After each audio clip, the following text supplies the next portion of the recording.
Ça fait quand même plusieurs années que j'enseigne pour une école de business, de commerce américaine, Columbia Business School. Et je trouve que quelque chose me manque, ou nous manque beaucoup quand on travaille avec les étrangers. Et puis c'est le fait que des fois, bon, c'est le problème de s'exprimer est bien, est clair et à propos du sujet. Alors, si on commence avec l'idée entre problème et solution, de articuler ça bien, de donner énergie à tes mots, à ta façon de parler quand tu fais un pitch. Bonjour, aujourd'hui je reçois le Dr. Joe Rios, qui est un coach et éducateur en développement des compétences de communication et un polyglotte. Il est également un défenseur engagé de l'entrepreneuriat en tant qu'outil de croissance personnelle, d'autonomisation et de bien social. C'est une vision qu'on partage et qui s'applique à l'apprentissage des langues, donc je suis ravie que Joe ait accepté de venir en discuter en français dans le podcast. Depuis plus de 25 ans, il accompagne et forme des cadres internationaux à s'exprimer en anglais avec une intention et une vision claires et à établir des relations professionnelles durables. Son approche unique de l'apprentissage et du développement en entreprise met l'accent sur la manière dont les valeurs culturelles nous définissent, sur la façon dont nous nous engageons dans le monde et sur les mesures concrètes à prendre pour tirer parti des diverses perspectives au profit de tous. Après un parcours universitaire international, en tant qu'étudiant puis professeur, il a cofondé un institut de langue anglaise à Tokyo avant de retourner en Californie, où il a obtenu son doctorat en éducation comparative internationale et en anthropologie de la communication. Joe, je dois dire que ta présentation à la NeuroHeart Conference cette année était très inspirante et je te remercie encore de faire partager ta vision engagée du monde et de l'apprentissage aux auditrices aujourd'hui. Alors, avant qu'on commence avec l'interview, je voudrais revenir sur un point dont tu m'as parlé pendant qu'on préparait l'épisode. C'est un nouveau programme que tu es en train de lancer pour aider les personnes dont la première langue n'est pas l'anglais, donc des personnes, plus spécifiquement des entrepreneurs, qui doivent promouvoir leur business, leur entreprise en anglais, et donc qui doivent apprendre à penser, parler et incarner l'entrepreneuriat dans leur seconde langue. Donc qui veulent pour informer, influencer et inspirer les autres. Et mes auditeurs apprennent le français, mais la démarche est la même. Ils veulent informer, influencer, inspirer les autres en français. Donc on a beaucoup à apprendre de ce que tu voudras bien partager avec nous. Eh ben, merci beaucoup, Cathy, pour l'introduction. C'était déjà un grand plaisir de faire ton connaissance. Merci beaucoup pour mentionner mon nouveau aventure à moi. Et c'est pas encore sorti, ça va sortir bientôt. Mais en général, ce que je trouve avec mon travail dans mes cours, euh, pour expliquer un peu, ça fait quand même plusieurs années que j'enseigne pour une école de business, de commerce américaine, Columbia Business School. Et je trouve que quelque chose me manque, ou nous manque beaucoup quand on travaille avec les étrangers. Et puis c'est le fait que des fois, bon, c'est le problème de s'exprimer est bien, est clair et à propos du sujet. Alors, si on commence avec l'idée de fidélité entre problème et solution, de articuler ça bien, de donner énergie à tes mots, à ta façon de parler quand tu fais un pitch et tout ça. Il y a à tous les stages de ton entrepreneuriat, je sais pas comment on dit ça en français, ton entreprise. Entrepreneuriat, Ah ouais, entreprise, business. bon, je me suis dit, bon, je vais lancer là et offrir quelque chose pour aider les gens, qui justement, et aussi ce côté culturel aussi de Silicon Valley où j'habite, et c'est très important de savoir les expectatives de tes investisseurs potentiels. Je ne sais pas si ça c'est un mot, investisseur. Euh, Les attentes des investisseurs. voilà, investisseur. Comment répondre à leurs attentes? Voilà, c'est ça. Et est-ce que tu veux nous déjà partager quelques composantes ou quelques éléments de ce programme ou c'est encore confidentiel? Le plus important et peut-être plus intéressant, c'est qu'on commence avec justement le problème et la solution qui t'a trouvé et d'essayer de m'expliquer ça, de nous expliquer ça, parce qu'on va travailler dans une petite équipe, on va jouer pas mal pour te faire sortir de ta tête, pour que tu n'es pas tu fasses pas trop d'attention à tes mots, c'est plutôt les émotions, ton énergie que tu mets dans les mots qui comptent ici. Alors, on va jouer en équipe avec des problèmes et des solutions. On commence là. Puis après, on va jouer aussi avec les conversations qu'on a typiquement avec un utilisateur. Merci pour l'exclusivité. Je suis Non, sûre non, que mais ça va inspirer beaucoup de monde. Ouais. j'ai vu jusqu'à maintenant tellement de jeunes, hein, surtout euh, en dehors des États-Unis, qui ont réussi à créer une idée et d'arriver au point de lancer, mais ils sont bloqués à chaque reprise, soit entre eux en anglais, en présentation, partout l'anglais le bloque. Et c'est pas parce que l'anglais n'est pas bien.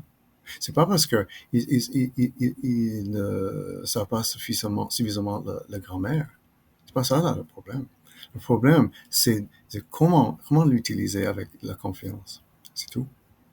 Ouais, C'est beaucoup quand ouais, même, mais c'est tout. c'est beaucoup, ouais, c'est pas le point le plus facile, mais c'est vrai que souvent on bloque sur cette idée de je dois améliorer ma grammaire, mon vocabulaire, et c'est tout ça qui bloque, mais Et aussi être on vient parfait. et être Et être parfait. parfait et parler parfaitement. C'est pas là le but. Le but, c'est, on peut discuter plus tard, mais le but pour moi dans mes cours, c'est toujours de faire très attention aux moments clés dans tes présentations pour que ça soit clair si c'est une idée principale. Mais le reste, tu peux jouer avec un peu et puis faire moins de soucis. Mais c'est le point principal. Il faut que ça soit clair, concis. C'est un point que tu as mentionné, l'énergie qu'on va transmettre par notre discours. Et c'est un point que je suis en train de rechercher beaucoup au niveau de la prononciation aussi. On ne le réalise pas forcément, mais on ne met pas la même énergie dans toutes les idées, dans tous les mots, dans toutes les syllabes. Et apprendre à gérer cette énergie et ce qu'on transmet, à quel moment on le transmet, ça nous permet de prendre des pauses et d'être un peu plus calme, d'être dans la bonne énergie quand on doit l'être, mais pas d'être soit hyper, donc vraiment surexcité pendant toute la présentation et fatiguer tout le monde, ou d'être trop calme parce qu'on est trop stressé. Donc apprendre à se connaître nous-mêmes et puis à gérer cette énergie qu'on met dans notre discours, c'est une compétence qu'on ne travaille pas à l'université ou nulle part. On n'apprend pas à faire ça. À chaque situation, à chaque auditeur différent, il faut mettre beaucoup plus d'attention à notre interlocuteur, ce qu'il veut, ce qu'il pense, ce qu'il croit. C'est d'être un bon écouteur en premier et puis observateur aussi. Et puis après, euh, tu sais tout de suite le niveau d'énergie que tu dois mettre. Quand tu as mentionné l'écoute, d'être dans l'écoute en premier, donc j'imagine que en Mhm. anglais, tu recommandes aux personnes qui participent à tes cours de monter leur niveau de compréhension, de lecture du body language ou du langage corporel, lecture de la pièce, donc lecture de l'ambiance et l'écoute. Ça doit être à un haut niveau, à ton avis. Hyper, super important. Et ça va parallèle à tes réactions. Alors, on étudie l'autre par l'oreille, par les yeux, avec les yeux. Et une fois que tu captes un peu par où on va, tes réactions sont modulées à propos. Tu suives ça par rapport à ça. Mais c'est un art, ça. Mais ça prend du temps. Il faut prendre le temps. Il faut Oui. savoir que c'est une priorité. Et souvent, on parle pas de ça, ce que c'est de bien écouter. Tu sais, mes meilleurs élèves à Google, par exemple, euh, ils captent certainement, pas de problème. J'imagine tes élèves aussi, 90%, 80% pour moi, au moins 80%, soi-disant. Mhm.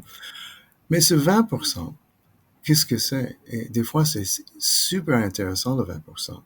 Ça donne le goût de la culture, ce 20%. Mm. Et je trouve pour mes élèves intermédiaires et supérieurs, c'est là où je sais le pousser.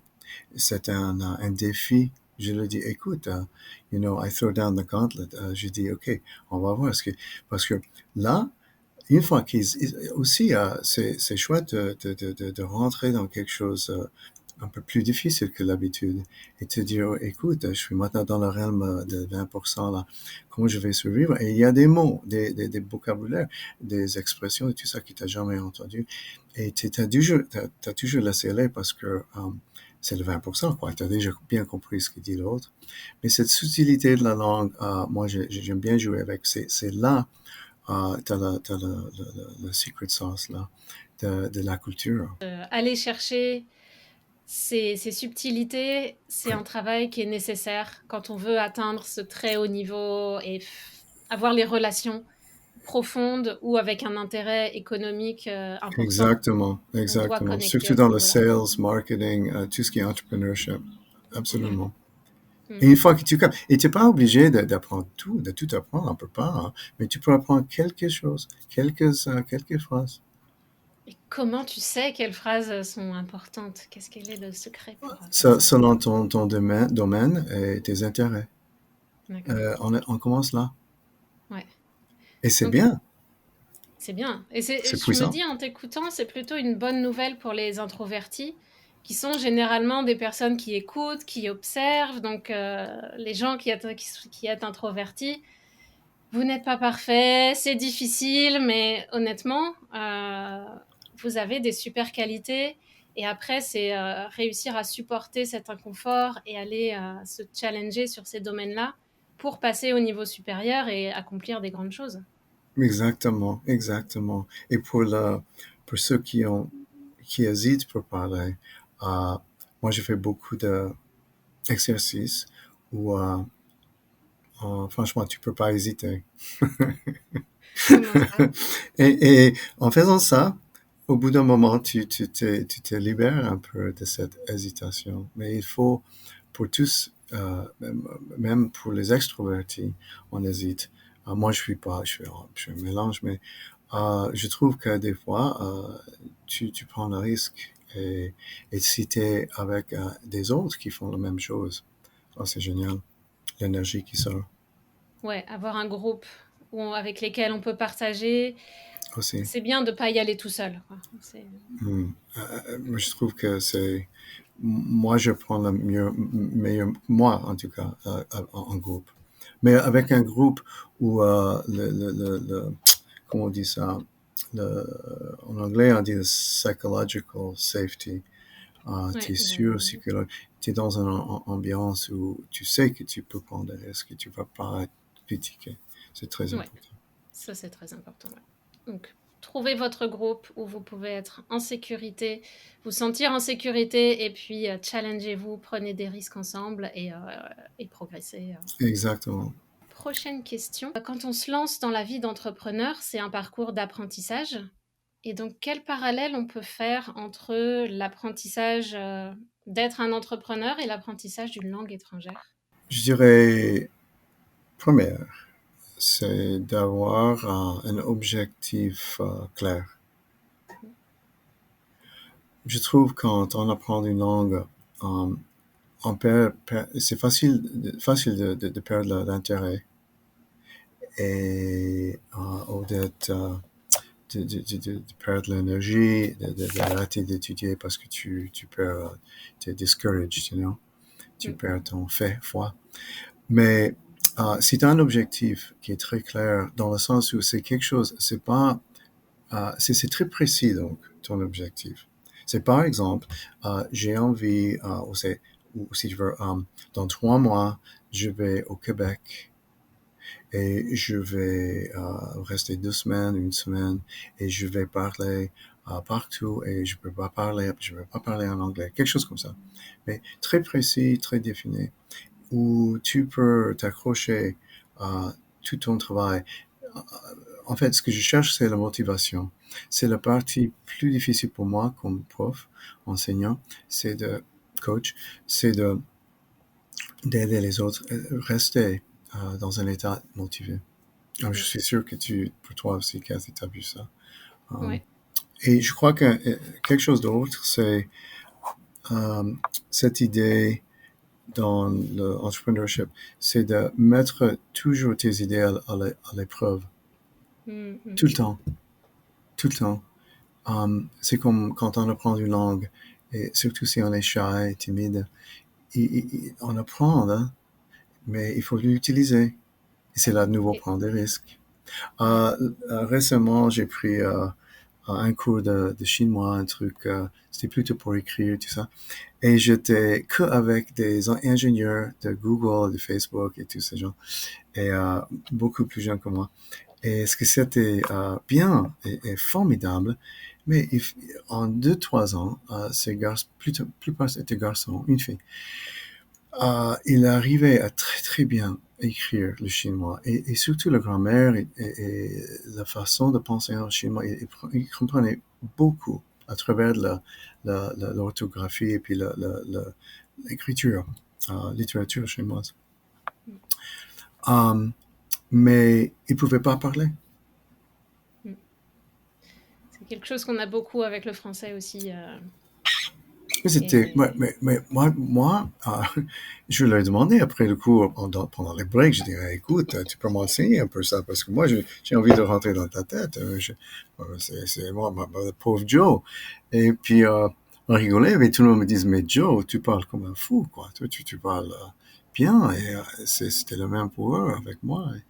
Et c'est ça. Alors, et peut-être c'est ça en fait, quelque chose que j'ai appris dans l'entrepreneurship, les cours, c'est que euh, c'est un peu différent peut-être, mais dans une langue, à la limite, le but c'est d'utiliser une langue. mhm. Pourquoi? Pour communiquer. C'est Mm. pas pour l'apprendre aussi, à moins que c'est ça ton but. Et en fait, Ça peut j'ai être un appris. objectif. Et voilà, c'était un objectif de ces garçons. On me disait, tout le monde n'en va jamais en Chine. Et puis en plus, on adore cette langue. Je dis, OK, superbe. Et c'est ça. C'est littéraire, donc, son connaissance, la connaissance. Mais dans l'entrepreneurship, c'est aussi intéressant parce que souvent, tu particularises, tu apprends, tu viens avec ton spécialité. C'est le marketing, c'est l'ideation, c'est peut-être tu travailles bien l'argent financier. Tu viens avec ton spécialité et chacun est dans son coin. Mais en même temps, tu travailles tous ensemble. Il faut quand même croiser. Et au départ, avec une startup, tout le monde fait un peu de tout. Tout le monde prend super. Alors, je trouve dans une langue aussi, il faut tout faire. Il faut connaître la grammaire. Il faut savoir comment écrire. C'est pour ça que j'ai pris le cours d'écriture, de comment. Il faut pouvoir avoir tout, même si tu as une spécialité. Donc une connaissance globale de la langue et de tout ce qui fait la langue, mais après tu peux choisir de te spécialiser en fonction de ta motivation et de tes objectifs qui vont te Nécessaire. garder engagé. Surtout avec un startup. C'est trop cher de faire autrement. Eh bien, autre chose, et je crois que j'ai parlé un peu de ça avec toi à Stige, en Espagne. C'est cette idée de pivoter, en anglais, ça s'appelle pivoter, rebondir, donc, je crois. Rebondir, ouais. Au Rebondir. Québec, tourner sur ses patins ou quelque chose comme ça, virer sur une dizaine, ou on a quelques Voilà, expressions voilà. ici. Non, il y en a, hein. C'est Mais oui, français, changer donc de direction arrêtez. comme ça. C'est le français, mais vous en avez des expressions. Eh ben, ce que je veux dire, c'est que euh, une fois que tu vois que ton idée, après tes conversations avec des visiteurs, par exemple, tout de suite tu sais que bon, ça va pas, ou tu dois ajouter ou changer quelque chose. fais-le. Attends pas 2 secondes. En anglais, on dit que there are no sacred cows in entrepreneurship. You can't wait and no, you have to let go. So, tu avances, quoi. Ouais, Vite, parce que tu n'as pas le ouais, temps. Et aussi, c'est un exercice de rester positif et d'avoir cette courage de continuer. Et tu as une idée nouveau? Bon, vas-y. Alors, dans ouais. une langue, donc, c'est la même chose. Si je sors, ça m'est arrivé souvent en Chine, euh, je descendais de mon appartement et à l'époque, quand j'étais là, il n'y avait pas beaucoup d'étrangers, en fait, très peu à Shanghai.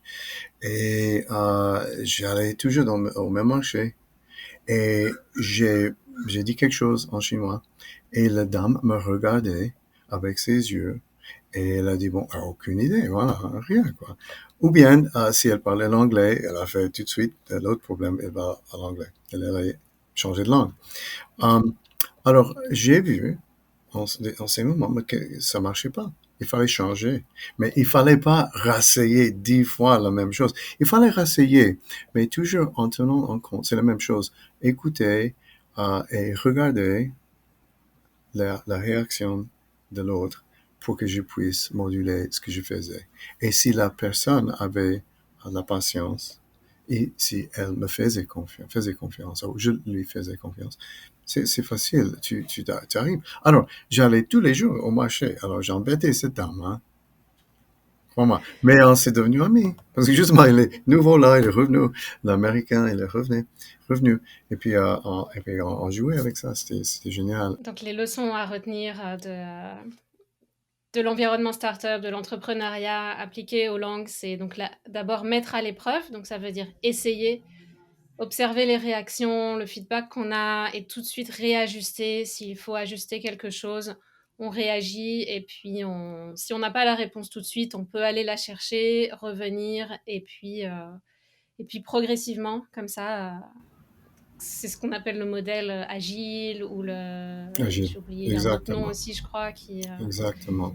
qui est toujours, voilà, essayer, ajuster, et on fait ça constamment. Et en parlant de technologie et de start-up, donc tu as travaillé, comme tu l'as dit, avec des jeunes ingénieurs de Google. Je crois que ça concernait Human and Machine Learning, donc Mhm. l'apprentissage des humains et des machines. Est-ce que Mhm. ça a changé ta vision de l'apprentissage ou de l'intelligence artificielle? Ah, oui et non, oui et non. Je crois que ça a constaté quelque chose.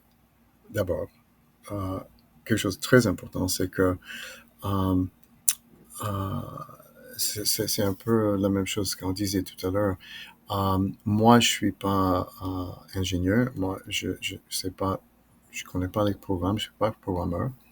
Euh, mais c'était très important pour moi pour survivre dans c'était effectivement un start-up dans Google, dans le AI Research, où mon travail était, et j'étais accepté et engagé comme professionnel dans le domaine de communication.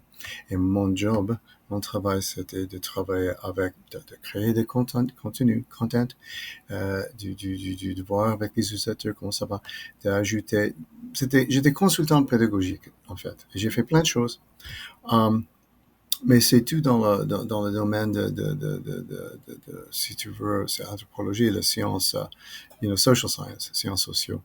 Mais mon équipe, l'équipe de 25, moi j'étais le seul dans cette boîte, mais la plupart ils étaient tous des ingénieurs dans tout sujet et des ingénieurs qui faisaient de la recherche aussi. Ce que j'ai appris, c'est que c'est deux choses en fait. Il faut stretch, il fallait que je apprenne un peu leur monde assez pour faire mieux mon job, Mm. leur langue, leur culture, et je le fais. Mais c'est aussi euh, intéressant que je vois que euh, dans la vie toujours, c'est très important la communication. Mm. Il faut pouvoir expliquer quoi qu'il soit, à qui qu'il soit, selon la Mm. situation. Alors j'ai appris ces deux choses, l'importance de l'apprentissage, de la communication en fait. Et ça, c'est un de mes chevaux de bataille, ou un cheval de bataille. Voilà, c'est ça. Pour moi, c'est pour les entreprises, pour intégrer les personnes dont la langue natale n'est pas l'anglais ou le français, ils Mm. doivent aussi participer. C'est pas seulement aux nouveaux venus de faire tous les efforts pour apprendre cette langue. La personne qui intègre, comme les ingénieurs de Google qui accueillent Joe, doivent faire les efforts pour intégrer et pour faire que cette communication soit un succès en utilisant. Et pourtant, là, tout le monde parlait anglais, donc c'est pas on voit bien que c'est pas seulement une question de langue, c'est une question de communication pour C'est ça. commencer et ensuite de mots qu'on met dessus. Très bien expliqué, Cathy. Exactement. C'est la communication qui manquait. Il fallait, il faut. Tu es obligé, surtout si tu veux une promotion. Il n'y a rien à faire. Dans le leadership. Les promotions sont tous des leadership, des niveaux plus élevés. Et tu dois envoyer ton message avec passion, pas seulement les mots, mais bon, c'est ça. Mais après, dans Google, j'ai vu aussi une chose que je voulais te partager aussi. C'est c'est la puissance du focus, d'être Ouais, de se concentrer sur concentré quelque chose. sur une chose. On travaillait pendant des heures avec des breaks et tout ça, mais assise devant un écran, cette puissance de commencer, terminer ensemble quelque chose vite. Et deuxième, et ça c'est très important, que il ne, il n'y a personne qui attend que ça soit parfait. Mhm. Moi, je croyais en arrivant que je dois être parfait. Tu sais, parce que on souffre tous du problème d'imposteur. Mhm. Imposteur. Ouais, Ouais. imposteur. Tu vas dans Google, n'importe où, n'importe quel level. Tout le monde a souffert de ça au départ à Google et tout ça. C'est normal. Tu te viens, tu veux être parfait, 100%. Et c'est ça ce que je faisais. Et au bout d'un moment, un des ingénieurs, très jeune, il me dit, Joe, arrête avec ton 100% là. À Google, 95, ça suffit. Et il faut, il faut finir à l'heure, au jour, à midi, et le reste, bon, on arrangera, parce qu'ils sont en train de pivoter tout le temps. Ouais. Tu, tu, Non, tu, mais tu rebondis, si c'est pas vrai, et on te donne des commentaires, mais ça, il faut avancer, bouger, pas rester sur place. Alors, pour apprendre une langue, c'est la même chose. une dernière question qui me vient, comme tu as travaillé avec tous ces jeunes et que tu as appris des langues à différents stades de ta vie, Hmm. est-ce qu'il y a une différence dans l'apprentissage selon l'âge ou le contexte d'apprentissage? Ah, selon l'âge. Ouais, est-ce que tu as senti une différence entre quand tu étais à l'université et puis maintenant, par exemple? Oui, je crois.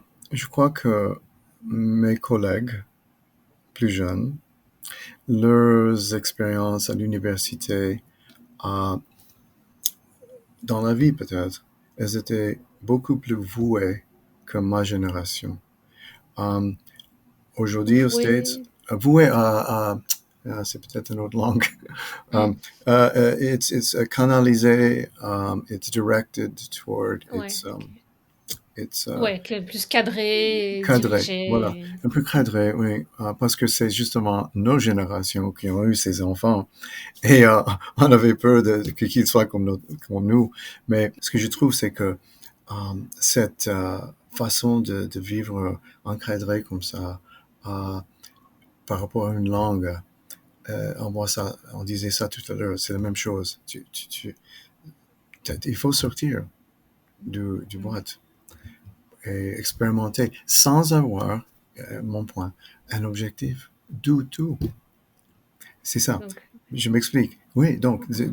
d'essayer quelque chose pour l'essayer, sur le moment, d'essayer quelque chose de nouveau, hors de l'ordinaire, de ton ordinaire trajet typique, quelque chose de nouveau, pour voir les réactions justement de l'autre, pour être en communication d'une manière différente, pour expérimenter avec la langue tant qu'avec ton travail. C'est quelque chose que j'ai remarqué. Ben, merci beaucoup. Je pense que c'est la première fois que j'entends ça dit comme ça sur ce podcast ou même dans l'univers des langues. On n'entend pas beaucoup cette célébration de la spontanéité, de la créativité et vraiment de sortir du cadre. Donc on a nos objectifs, on sait où on veut aller, mais à côté, on peut aussi s'autoriser ces moments de pause, de plaisir et d'expérimentation, et puis voir où ça nous mène, et se détendre un petit peu, relax. Ça fait plaisir d'entendre que c'est la première fois. Ça, c'est génial. En tout cas, là, il y avait vraiment un angle nouveau, je trouve, que tu nous as apporté. Donc vraiment, merci pour ça. Et puis si les gens veulent te trouver ou te contacter par rapport au podcast ou à d'autres Mhm. interventions, donc ton email sera dans les notes de l'épisode Mhm. et puis sur ton site internet aussi. Et merci encore d'avoir accepté cette invitation, d'être venu parler de ton expérience diverse et variée et très enrichissante et inspirante. Ah, merci beaucoup, Joe. De rien, Cathy. Je te remercie aussi.